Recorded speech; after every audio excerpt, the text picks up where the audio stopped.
Good evening, everyone. I'm TerryTopCat for TerryTopCat Purrsents for clusterview.com, and I'm with the wonderful Antonee First Class. Good evening, bro. How you doing? We're in the Boileroom in Guildford. Fantastic venue. Saw the wonderful dub wall here, and just wanted to catch up with you. You just did a storming gig. It's really hot. Yeah, hot ain't the word, man. It's called a boiler room. It's not called a boiler room for nothing.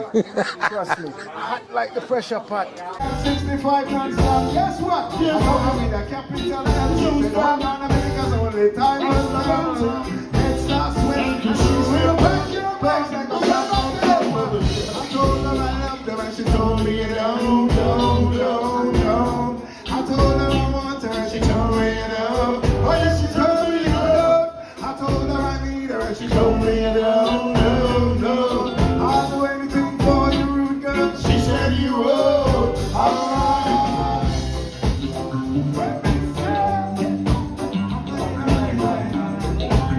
You are the very girl that numbers I would say. Pick up on rude white house, see that I'm punk rocker each and every day. Hey, come, swim call, Mr. Dave Wakeling.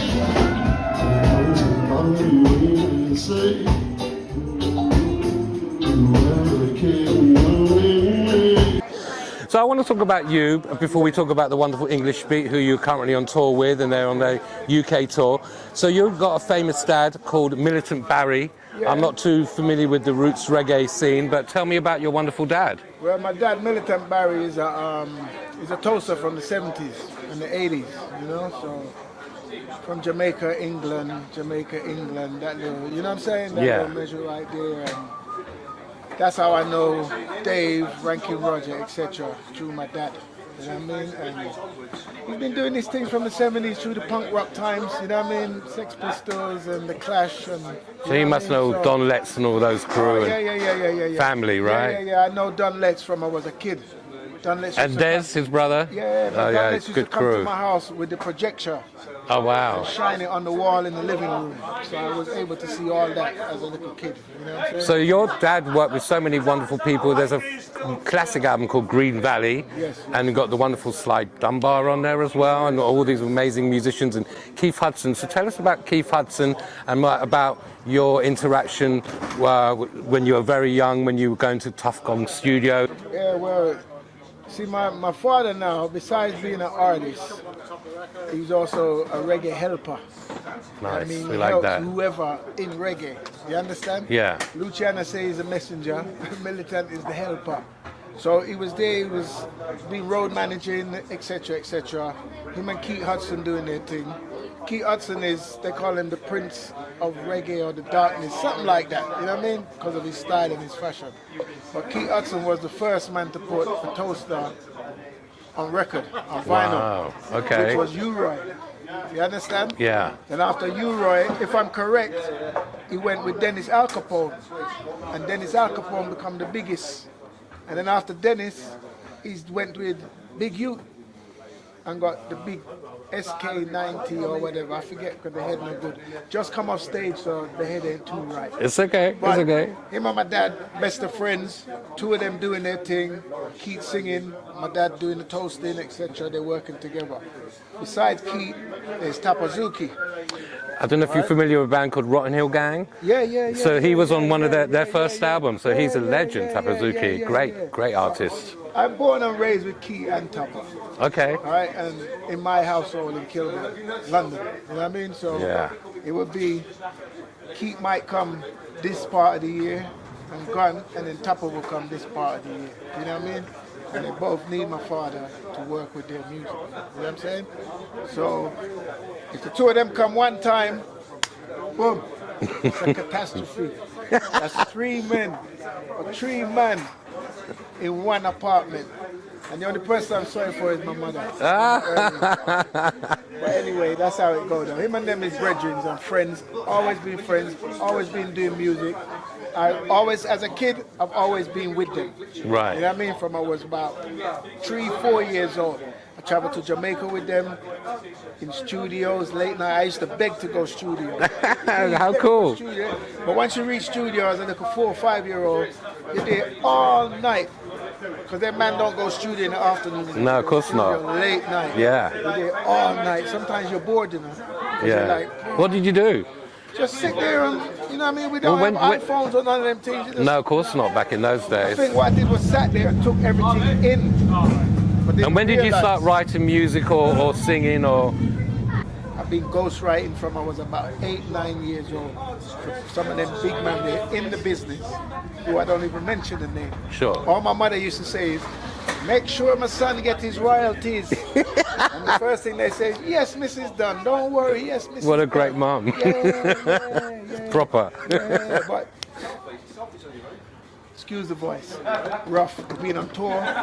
Every night we're working. So Sure. the voice kind of hoarse. Anyway, first year of high school, we had a talent competition. Toasting, you know, sound system. First year of school, none of us was in there. The first grade, none of us wanted to do it. We were scared. The big boys, we went to the talent competition. I seen the big boys up there. I told one of my friends that I know, his name is Country. I said, Country, tell the teacher I want to go up there. At the time I was 11 years old. Yeah. Everything new? Was Yeah, it? Yeah. this was like 1984. Wow. And I went up there on stage, mash up the stage. A little short, little, you know what I mean? Little Yeah. kid, you know what I mean? After that, we got a phone call that says the Guildford Times, the regular newspaper, won us. Boom. Then we got a call said the Voice want to do an interview. Oh, wow. Then after the Voice, we went on Tony Williams, which was on Capital Radio at that time. Yeah, Then I after remember. that, they came and took me one and did a whole show on me on Channel 4 on a program called Everybody Here. I Everybody was here. 12 years old and it was a show about toasting. Wow. And I would come home after school, do my homework, toast, and have all my friends there. So that's part of the story of Sure. what I do. You know? So then you moved. Then your family moved to like New York, Jamaica, Pittsburgh. Why Pittsburgh? No, so Sorry. the plane lands in America, all right? The Caribbean, West Indian community normally lands in New York or right. Miami. Yes. You know what I'm yes, saying? Yeah. Boom, we land in New York. When's I this got in the family. 80s? Yeah, late 80s. Probably Good time in New 88, York. 89. Great time in New York. You know what I mean? Late 80s. Land in New York, you look around, you say, all right, there's people here like London. It's got 20, 30 years ahead of you. I got family in Pittsburgh. My grandmother lived there. I had a whole bunch of family there. There was a nice Jamaican community there. Boom, I could go Pittsburgh. Head to Pittsburgh, stop in Pittsburgh, look left, look right. There was nothing there that could stop us. We set up camp right in Pittsburgh. You know what I mean? Because, you know, America, 50-something states. Yeah, Each state is exactly. like a country, though. You get what Different, I'm saying? rules and everything. Yeah. And it says the size. You know what I mean? So when we hold Pittsburgh, it's like holding London. You know what I'm saying? First class. So where did you get the name First Class? And you set up you and your dad set up a record store. Record store. All right, Wow. when we went to Pittsburgh, Okay. Yeah. there was bands there, and there was like DJs from Jamaica, you know, playing the little sound system. Now America, there's two types of music in America, right? You got the white folks, the hippie people that like live music. That's true. They like Yeah. the instruments. Yeah. That's why you like the roots. You know what I'm saying? Yeah. Then you have the urban, right? I can even I say love that black. word. You know what I'm saying? Yeah. It's urban now because everybody's yeah. involved in it. Yeah. Right? But you got the black people, they don't want to hear the instruments. They want to hear the nightclub, the DJ sound. You understand me? Yeah. So when we went to Pittsburgh, we said, what? Here we are, the Miller sound system. But before we did that, there was someone else there. He had a record store and all that. We linked up with him. His name was Slate. Linked up with him. I started making mixtapes. Oh, mixtapes, of This course. was in the Yeah. 80s now. Yeah. Nobody wasn't doing mixtapes in it. No. And I coming from England, I know in the 80s, you couldn't sell a 90-minute mixtape to nobody. Yes, true. Am I right? Yes, Nobody. very They would true. tell you, give me a copy or let me dub it. There was no such thing as buying a tape. When Yeah, I went that's- to America and I made a 90-minute tape of dancehall reggae, each one sold for $10, Great. right? $10. And if you look on, not to incriminate myself, but if you look online, you see the newspaper, the Pittsburgh Post-Gazette wrote about me and it says he was selling 1,000 tapes at a time. Yeah, 1,000 Good tapes for at a you. time. Well done. Slate had his record store. we'd make the mixtapes and put Slate on it, because for his logo. But when we put Slate, I always personally put First Class Music. That was just to let you know it's Slate's, but it's First Class. Right. It's going to be clean, it's going to be nice, it's going to be cool. So that's the meaning behind First Class. Right, cool. Then, like about 5 years after Slate left, that time we was running the streets of Pittsburgh with Slate. Slate left, went back to Jamaica. We sat there in Pittsburgh and was like, we might as well just continue what he's doing. You know what I mean? So we opened a record store. Because I had the First Class going, we just called it First Class Records. And all just genre of roots reggae, was it all different? See, it was supposed to be reggae. Right. But in America. So we ended up selling everything. Right, okay. Including pop and hip hop. It was a neighborhood store. You know what I'm saying? Yeah. Neighborhood store. Everybody from the hood would come down and hang out, music playing. And you know, it's reggae style. And how was Pittsburgh different to New York? It was smaller, it was slower. And Pittsburgh, there was only two type of people in Pittsburgh. It was black and it was white. You get me? Nothing in between. No Spanish, no Asians. Just black and white. The black did their thing, the white did their thing. When we come along now, we have the reggae, unity. Absolutely. We bring everybody together. You know what I'm saying? Sure. Everybody. But we came with the sound system. And the black Americans was like, where did this bass line come from? Can we build a sound system to you? So how did you get to meet the wonderful Dave Wakeling? Like I said, my dad knows Dave. Right. Ranking Roger. The whole of them God in the bless his two-tone soul. scene. You know what I'm saying? Somehow him and back in the day, MySpace or whatever, him and Dave must have talked. And Yeah. You tell Dave if you need a toaster, DJ, whatever, link. You know what I'm saying? But the way I really met Dave was, I kept seeing the English beat. And I was wondering, who the hell is this English beat? It's a cover band, you know. But they got the same logo, they got everything. Because I just know it as the beat. Yeah. One day, after about 10 years, I said, let me go and take a look and see who this English beat is. Because I keep seeing them everywhere. And when it was Dave, him alone, doing his thing. And I know say he need a toaster. So me and him be together. And I've been rolling with Dave about 15 years now. You know. Great. Probably Great. take a 2 or 3 years off, but about 15. You do, don't matter what you say, just put it on play. Right away, no delay. Did you hear what the man say? If you look, then follow me, follow me, follow me, follow me this way. Let go, rock and roll. Let me know with this for you. Tell me things like African soul. That's so slightly presentful. When you do it, you don't get to. Open through your moving door. Moving down and then blow us like that.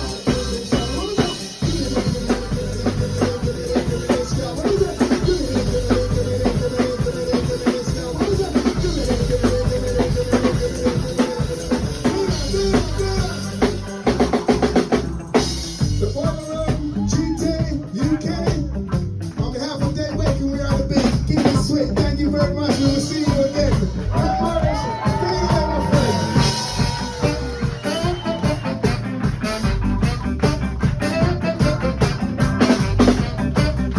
And when was the last? So let's quickly talk about the pandemic and the current tour. So English beat, tour a lot. So that must have hit all of you working musicians and the crew. You know, not be able to do anything. Did you do a lot of writing? What did you do in your downtime? I did a lot of writing and I did a lot of studio work. Because in between doing the English beat, I got my own thing I'm doing. And Which you did No War with the legend that is Michael Rose Yes. from Black Guru. Okay. Great video and great song. Thank you. I got No War. I got Gimme the Scare, which is doing good amongst this stuff. You know what I'm saying? Yeah. Environment. Now I got my own label from and in Jamaica called Antonee. Wonderful. I just released my first single on it that I produced by Lukey D called Got to Be. I want a copy. Or send me a link Remember to me, that? Luke. Antonee label Got to Be by Lukey D. Brand new production straight out of Jamaica. Because I'm Wonderful. bringing the roots from Jamaica back to wherever I go. Sure. You know what I mean? So, And do all kind of stuff. and what's it like? Because you live in the US, Yeah, but yeah. what's it like after pandemic coming to the UK? Because it's been a while since you've been here. England is the mecca for two-tone. Yes. We're on a two-tone tour. The reception is nice. Plus we bring the California weather. So you Yeah, know, absolutely. Yeah, it's been a can't scorcher complain. today. Everything is nice. Yeah. It's nice. People are hungry to come out. People want to dance. People want to enjoy themselves. People want to have memories of the legacy, and that's all we're doing. And it's been amazing. That's twice I've seen you. Thank you so much, Antonee. So where can everyone can find you on social media and your record label? Give it another plug. Antonee First Class, Twitter, Facebook, whatever say, Instagram, all of that. Brand new label, Antonee. And before that, I've got First Class Records. So just check out Antonee First Class. You get everything. Find me on the English beat. Find the trail. Follow the trail. All good. Thank you. TerryTopCat, Antonee First Class, classofview.com. Good to see you, my friend. Mark Antonee, up. Thank you.